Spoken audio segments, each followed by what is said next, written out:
A ver, imaginemos a un atleta de élite corriendo sobre una cinta. Lleva el cuerpo al límite, las piernas le queman, respira con una dificultad agónica a través de una aparatosa mascarilla conectada a un tubo. Y de repente choca contra un muro invisible. Físicamente no puede dar ni un solo paso más. Sí, el colapso total. Exacto. A menudo, la cultura popular nos dice que ese límite está en la mente, o quizás en la capacidad de los pulmones para absorber aire. Pero los datos que tenemos hoy sobre la mesa sugieren algo completamente distinto. O sea, el verdadero botón de apagado de la resistencia humana no está en el pecho, sino a un nivel microscópico, oculto en los camiones de basura moleculares de nuestras propias células. Y para desentrañar exactamente cómo se pulsa ese botón, hoy vamos a sumergirnos en dos informes científicos muy concretos. Ambos evalúan los efectos de un suplemento llamado ASEA. Sí. Pero es vital establecer desde el principio que la misión de esta inmersión en los datos no es hacer de jueces sobre el producto comercial. No vamos a emitir veredictos a favor o en contra. Nuestro objetivo es estrictamente analítico. Vamos a desgranar la fisiología del esfuerzo y los mecanismos de señalización celular que proponen estos documentos. Y lo haremos basándonos puramente en los datos crudos que presentan. Vale, vamos a desgranar esto. Porque, tenemos dos piezas de un mismo rompecabezas. La primera pieza es un estudio de julio de 2009. Básicamente pone a 17 atletas a sudar en un laboratorio para medir su resistencia física. Ajá. Fijándose en métricas como el consumo máximo de oxígeno, el famoso VO2 max, y el umbral ventilatorio. Y luego está la segunda pieza. Que es el estudio de junio de 2010. Eso es, un estudio del Laboratorio Nacional del Noroeste del Pacífico, o PNNL por sus siglas en inglés. Y este informe nos saca de la cinta de correr y nos mete de lleno en el microscopio para ver qué hacen las células in vitro frente al estrés oxidativo. Claro, son dos escalas de observación que, en teoría, deberían conectarse. Empezando por la escala humana, el diseño del estudio de 2009 es bastante exigente. No reclutaron a personas que salen a trotar un rato los fines de semana. No para nada. Para participar, el criterio exigía atletas que mantuvieran un entrenamiento riguroso de más de 5 horas semanales. Hablamos de personas cuyos cuerpos ya están altamente adaptados al estrés físico continuado. Una máquina que ya está perfectamente engrasada. El documento detalla que estos atletas mantuvieron su dieta y sus rutinas habituales. Sí, para aislar las variables. Exacto. Se les hizo una prueba inicial exhaustiva para establecer una línea base. Usaron un sistema de medición llamado CardioCoach operado por técnicos experimentados. Luego, durante algo más de 14 días, incorporaron a su rutina diaria unos 120 mililitros del suplemento ASEA. Que viene a ser lo equivalente a medio vaso de agua, más o menos. Tal cual. Muy poca cantidad. Y todo culminaba con una prueba final idéntica a la primera, habiendo tomado una dosis doble justo antes de subirse a la cinta. Y el meollo de esa prueba en la cinta radica en lo que mide la mascarilla del sistema CardioCoach. Monitoriza constantemente la frecuencia cardíaca, pero sobre todo analiza la proporción entre el oxígeno que el atleta inhala, es decir, el VO2, y el dióxido de carbono que exhala, el VCO2. Ya. El documento hace mucho hincapié en diferenciar el VO2 max del umbral ventilatorio, el VT. Comprender esa diferencia es fundamental para interpretar los resultados de este primer informe. Para visualizarlo bien, podemos imaginar el cuerpo humano como el motor de un coche deportivo de alta gama. Me gusta esa analogía. Sí. El VO2 max sería la velocidad máxima absoluta que ese motor puede alcanzar con el acelerador pisado a fondo, justo antes de que sea físicamente imposible inyectar ni una sola molécula más de oxígeno en los cilindros. El límite absoluto. Eso es. Pero el VT, el umbral ventilatorio, es la línea roja en el cuentarevoluciones. Es ese punto crítico donde el motor ya no opera de manera limpia y eficiente. Empieza a ahogarse en sus propios residuos térmicos y químicos, inundando el sistema de ácido láctico y de un exceso de dióxido de carbono. Lo fascinante aquí es que la fisiología detrás de esa línea roja es implacable. Mientras corremos a un ritmo moderado, el oxígeno viaja de los pulmones a los músculos y se usa para quemar azúcares y grasas, produciendo energía de forma aeróbica. Que es un proceso limpio, claro. Completamente limpio. El subproducto es dióxido de carbono que simplemente exhalamos. La relación entre el oxígeno que entra y el CO2 que sale es lineal y muy estable. Pero cuando la intensidad del ejercicio aumenta tanto que el corazón y los pulmones ya no dan abasto para enviar suficiente oxígeno, las células musculares entran en pánico. O sea, activan el sistema de emergencia. Justo eso. Pasan al metabolismo anaeróbico, que genera energía sin utilizar oxígeno. Funciona muy rápido, pero tiene un coste altísimo. Produce lactato o ácido láctico y un enorme volumen adicional de CO2 en la sangre. ¡Madre mía! Y ese exceso de CO2 fuerza al atleta a hiperventilar, a jadear de forma descontrolada para intentar expulsarlo. El umbral ventilatorio se ve en los gráficos del laboratorio como un quiebro brusco, una desviación donde la línea de CO2 expulsado se dispara de repente hacia arriba. Ese es el momento exacto en el que el cuerpo empieza a colapsar. Vale, frena un momento. Si el VO2 max es la métrica de moda a la que siempre salen las revistas deportivas y de la que presumen los ciclistas profesionales... Sí, la que todo el mundo conoce. Exacto. Entonces, ¿por qué este estudio argumenta de forma tan insistente que, para este experimento, el VT es una medida mucho más precisa y relevante de la resistencia real? Porque el VO2 max es obstinadamente estático a corto plazo. Depende de factores biomecánicos y genéticos muy profundos. Cosas como el tamaño literal de la caja torácica, el volumen de sangre que el corazón puede bombear en cada latido o la densidad de la red de capilares. Modificar todo eso requiere meses y meses de entrenamiento demoledor. Claro, ¿no lo cambias en un par de semanas? Para nada. Sin embargo, el VT, el umbral ventilatorio, es una medida de la eficiencia metabólica sobre la marcha. Marca hasta qué punto los tejidos pueden tolerar o retrasar la acumulación de ácido láctico antes de fallar. Si en un plazo corto, como son 14 días, alguien logra retrasar esa línea roja del cuentarevoluciones, no es porque le hayan crecido pulmones nuevos, es porque su eficiencia para gestionar el estrés interno ha cambiado radicalmente. Espera. Entonces, si la maquinaria física principal no cambia en 2 semanas, la pregunta es evidente. ¿Qué pasó en los cuerpos de estos 15 atletas? Y digo 15 porque el documento menciona que 2 de los 17 originales tuvieron que ser descartados. Sí, por errores experimentales. Exacto. Al parecer, la mascarilla de oxígeno no sellaba bien y los datos de intercambio de gases se contaminaron. Cosas que pasan en los laboratorios. Pero mirando a los 15 restantes, los números tras esos 14 días llaman muchísimo la atención. Las variaciones medias son notables para un periodo tan corto, la verdad. El tiempo promedio para alcanzar el umbral ventilatorio, es decir, el tiempo corriendo de forma limpia antes de llegar a la línea roja, aumentó un 12%.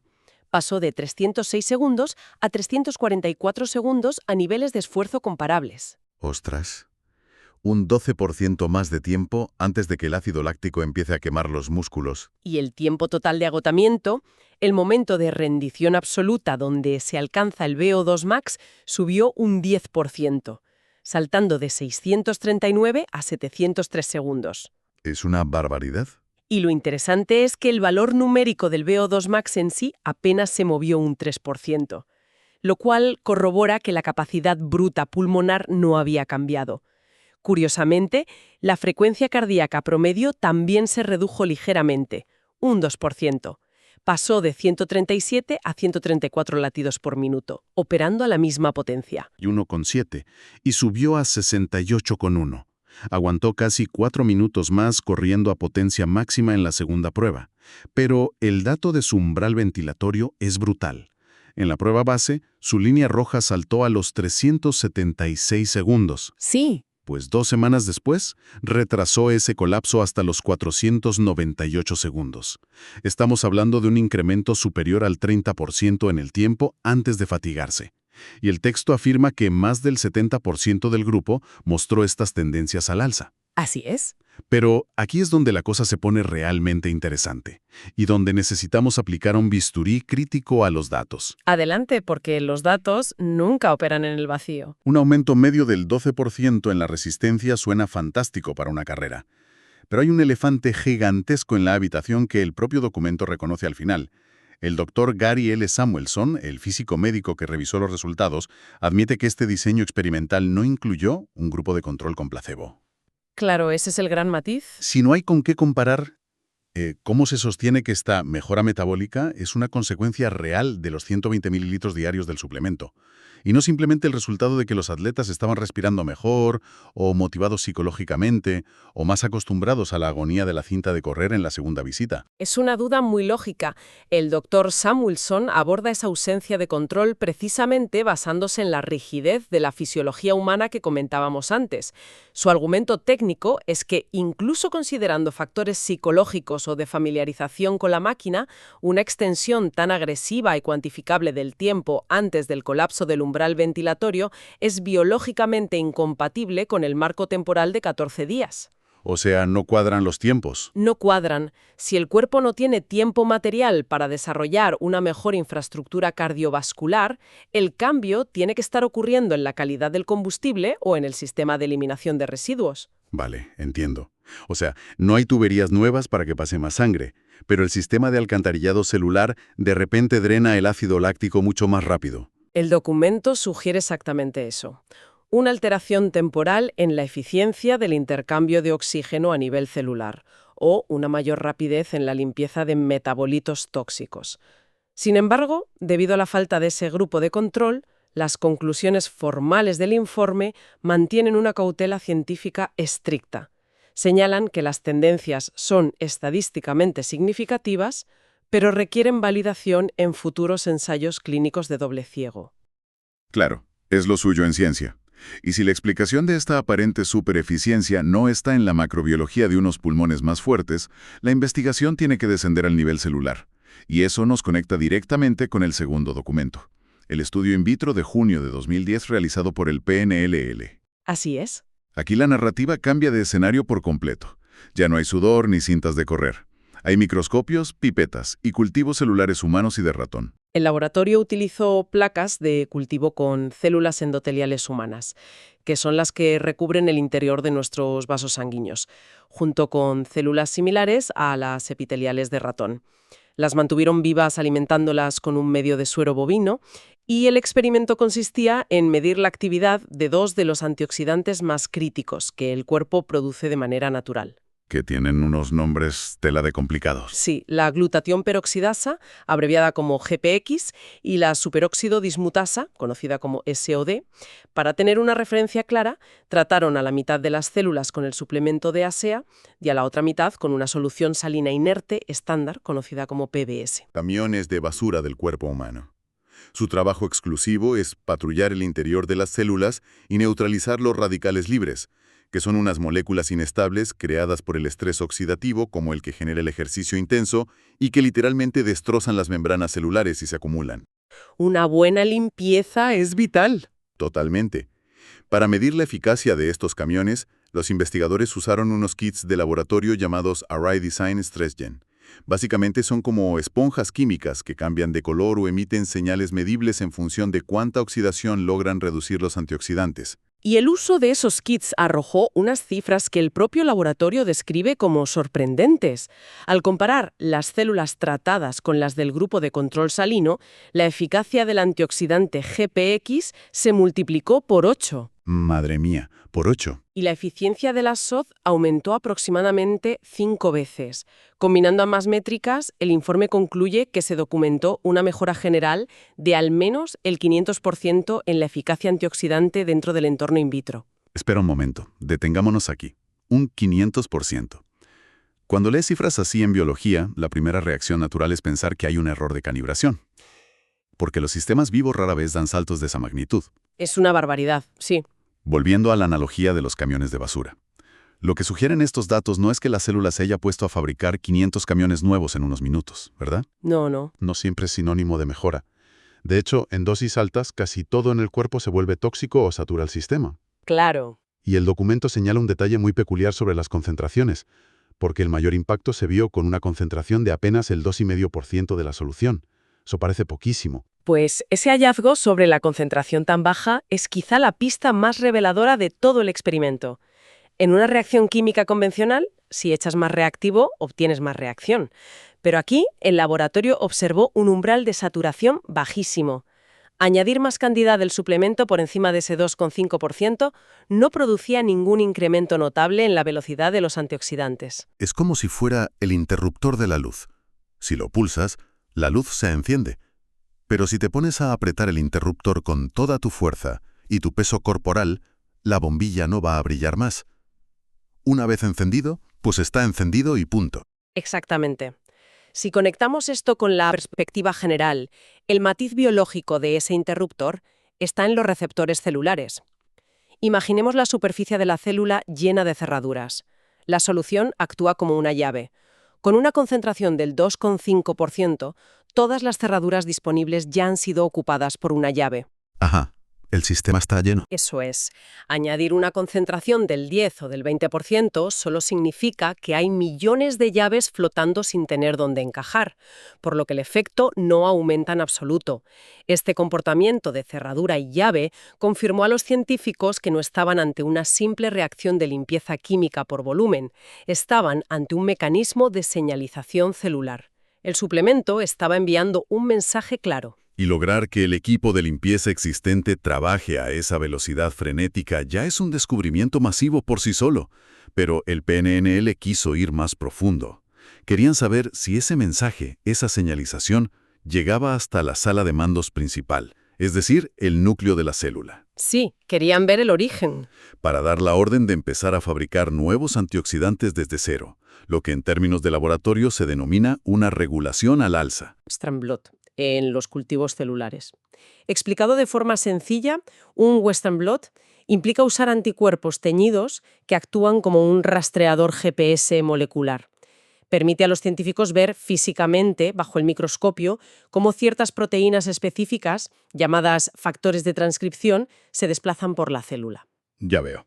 Estos factores son los mensajeros que viajan desde el exterior celular hasta el ADN para entregar instrucciones del tipo necesitamos fabricar más defensas urgentemente. Según el texto, el microscopio confirmó que esa regulación al alza ocurrió de verdad. Se fabricaron nuevas defensas y el efecto duró unos 120 minutos. Pero, a ver, lleguemos al punto central, el hallazgo que el propio informe califica de inusual y que justifica que la comunidad científica haya levantado una ceja de interés. Aquí está la clave de todo. El análisis del Western blot demostró que el suplemento activó un factor de transcripción llamado NRF2, que es el mensajero encargado de pedir más antioxidantes. Hasta ahí, todo normal. El giro de guión, la verdadera sorpresa, es que logró esto sin invocar a otro factor llamado NF-κB, que es el mensajero que dispara la inflamación. Tal cual. Para validar esto, introdujeron toxinas conocidas en un grupo de control positivo, y como era de esperar, las toxinas regulares activaron la inflamación inmediata. Pero la solución de ASEA activó las defensas sin disparar la alarma inflamatoria. Entonces, ¿qué significa todo esto realmente? En un cuerpo normal, ¿cómo se comunican habitualmente el NRF2 y el NF-κB? Esto plantea una pregunta importante sobre cómo las células interpretan las amenazas. La paradoja radica en que el sistema inmunológico intracelular del ser humano está diseñado evolutivamente para ser reactivo frente al daño. El ciclo normal funciona en cascada. Imaginemos que entra un elemento estresante en el cuerpo. Como el ácido láctico extremo de los atletas del primer estudio. O una toxina ambiental, sí. Es estresante, de bajo nivel entra y causa microdaños. El factor NF-κB detecta el daño, hace sonar la alarma y genera inflamación. Hablamos de hinchazón, calor, dolor. Y es única y exclusivamente esa alarma inflamatoria la que despierta la fábrica de antioxidantes, el factor NRF2, para que empiece a producir defensas y apagar el fuego. O sea, es un protocolo de seguridad cerrado. Primero se rompe la ventana, luego suena la alarma de robo y solo entonces acude la policía. Exacto. Lo que el Western blot mostró es el equivalente biológico a un asalto maestro, pero con buenas intenciones. La solución logró esquivar por completo el sistema de seguridad. Activó la producción masiva de antioxidantes, el NRF2, sin necesidad de romper ninguna ventana y sin hacer sonar la alarma de la inflamación, el NF-κB. Ostras.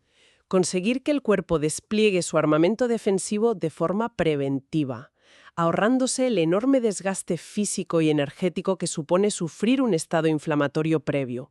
Es, a nivel biológico, como tener a los bomberos apagando el humo antes de que haya fuego real.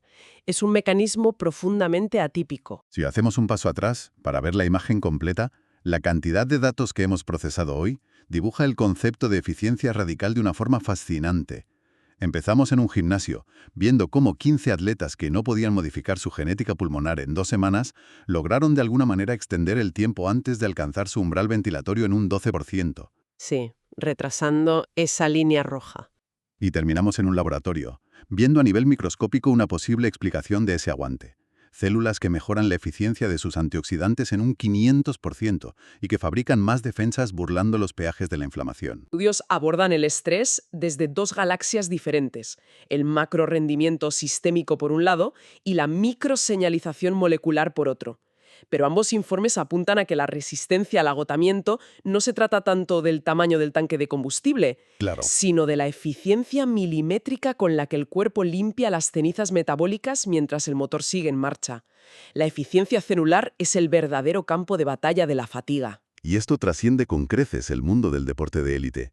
Para quien nos escucha ahora mismo, optimizar la energía es una batalla diaria, ya sea alguien preparándose para una maratón o simplemente alguien intentando no colapsar mental y físicamente el viernes por la tarde tras una semana brutal de estrés laboral. Totalmente. Estos textos nos recuerdan que la clave no siempre está en tener un motor más grande, sino en mejorar drásticamente la capacidad del cuerpo para limpiar sus propios desechos metabólicos y gestionar el estrés interno.